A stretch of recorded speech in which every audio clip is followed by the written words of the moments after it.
Hello, I'm Sarah and I am going to show you the easiest loaf of bread you will ever make. It is even easier than my no-knead bread recipe.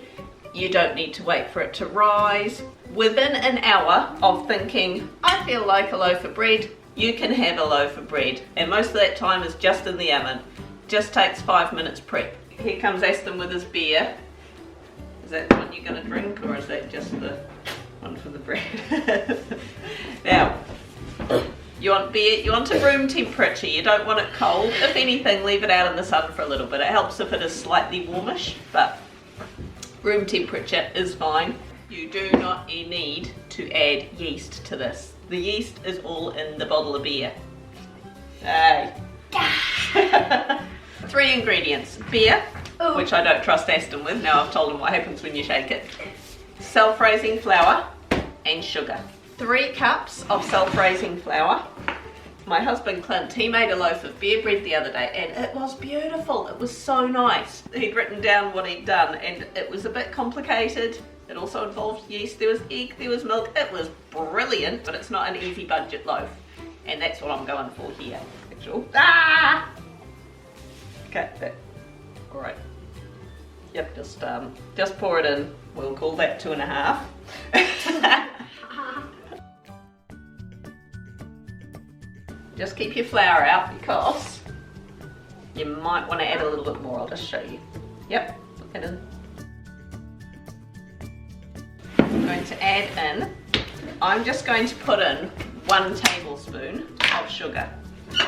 I have seen recipes that call for a whole half a cup of sugar in 1 loaf. That's too much. The last recipe I used called for 3 tablespoons. And I tried it, but it was just way too sweet. So I'm just going to put 1 tablespoon in. This is me experimenting. I'll report back at the end and tell you if it's good, bad or other. Then we want our beer. Doesn't matter what kind of beer it is. I've just got a spate. Very gently pour that in.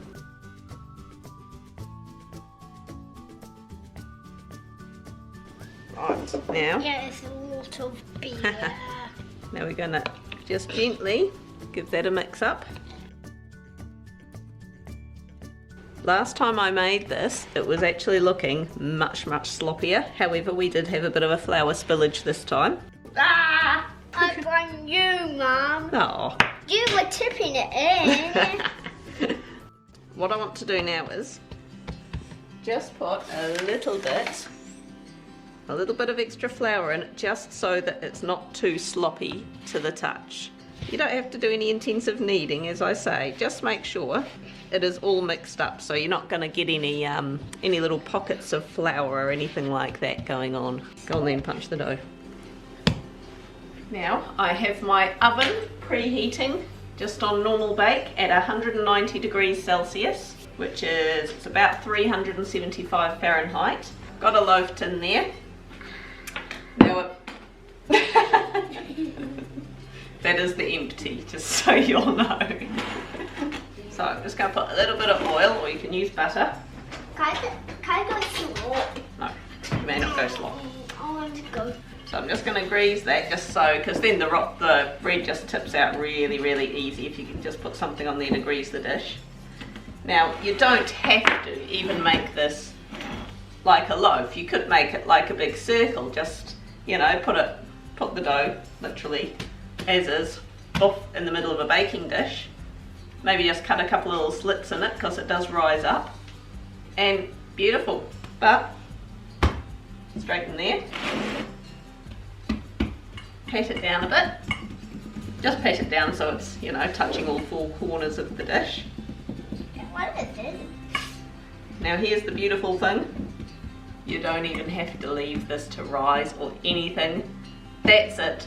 Straight in the oven, 190 degrees Celsius, for between 30 to 40 minutes. Now, as an added extra, if you want to, you can put some melted butter, maybe a 1/4 of a cup of melted butter, and just pour it over the top, and that will give you a really nice brown, buttery, crunchy crust to the bread. But me, I just prefer nice normal crust, so Once the oven is preheated, I'm going to stick that straight in and I'll show you how it comes out. Dun dun dun dun! Look at that. Looks like bread. It's the bee bread. Yeah. I've just left it out of the oven for 10 minutes. Punch it. Do not punch it. It might be hot. I poke it. It might still be hot. It But it might not be hot. Look Can at I that. just prod it? I actually recommend letting this cool down completely before slicing into it. It always gets that thing. You can always put those sort of decorative slits in the top and then it'll probably rise from them rather than getting a slit in the side, but I don't mind. I don't mind. So, it's still rather warm, but I'm going to cut into it because I'm dying to know how this came out with a bit less sugar. Actually, when it smells this good, it's really hard not to want to cut into it. Well, she got too big. Mine fell apart. What do you reckon? Is that better? It's actually the best beer bread I've ever tasted. That is actually not, that is nice. I mean, the option is always there. You can add, go on then. No. The option is always there. You can add a little bit more, little bit less sugar. You could add a bit more sugar and put a little bit of salt in to offset it. But that is just, considering how quick and simple that is just such a nice, easy loaf of bread that is, you know, from concept to finish within an hour. As with any homemade bread, the fresher it is, the nicer it is. You know, eat it within a couple of days, which we always do anyway. But there's no reason it can't be stored in the fridge. You know, if it's been in the fridge for a couple of days, then it's probably better for toast than anything. There's not much yeast on the shelves at the moment with the COVID-19 and everything. This is just such a nice, simple, easy recipe. Do it. Hit like, leave me a comment, subscribe, and make some big bread. Oh yeah. Was that a good little musical number? Am I a good singer? No, I like. Oh. And also, why